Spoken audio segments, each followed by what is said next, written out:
Eto na guys, si President. President! Ano naman yun? Natatay ko. Teka lang. Ay, Uy, dito ka lang! bawal ba sabihin sa live yun? Baban na naman ako. Teka. Ay, si President. President, wala na. Mag-out na. Ay, kala ko ano.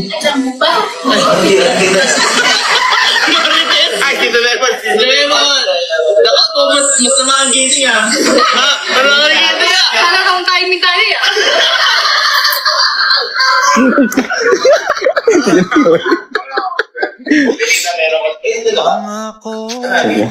Sige lang.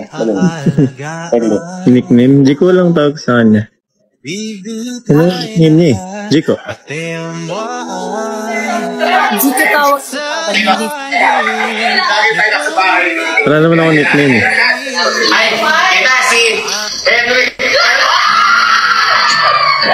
Kita si Henry.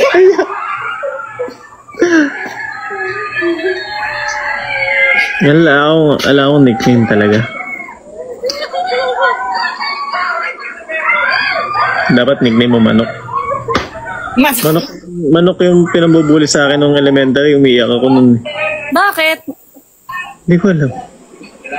Ano kasi ako nun eh, nung elementary, maliit lang ako. Sa pila ng flag ceremony, ako yung pinasa harap. Ay, we. Ang takad mo kaya? Yun. Ba't yun dito? Gusto ko mo magpakilala. Bakit ako doon sa men, naman. Ay, naayos ka? Ay, we. Okay na? Okay na. Wow.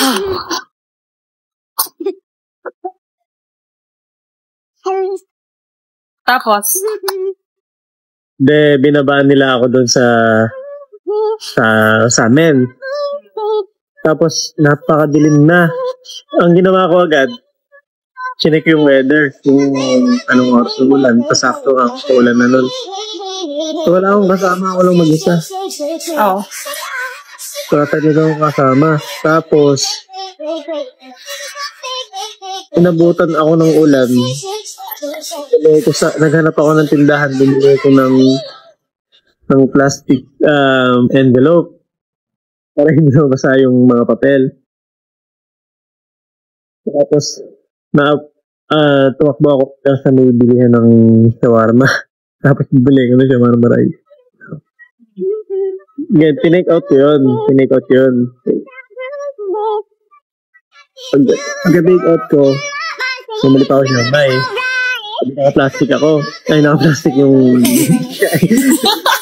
Yung binili yung pagkain. Naghahanap ako ng payong. Walang makita. Tapos yung baha doon, hanggang sa may hanggang sa nagpasap ako. Tapos sobrang lakas ng ulan kanina. Ang nangyari, pagdating ko dun sa amin, binuksan ko na yung gutom na ako eh. Diba? Ay, may kinain ko. Isang beses pa lang ako kumain maghapon. Tapos umuwi ako. Tapos kinain natin yun lang. Tapos, pagbukas ko ng plastic, punong-puno ng tubig yung No! Wala, hindi na tuloy ako nakain.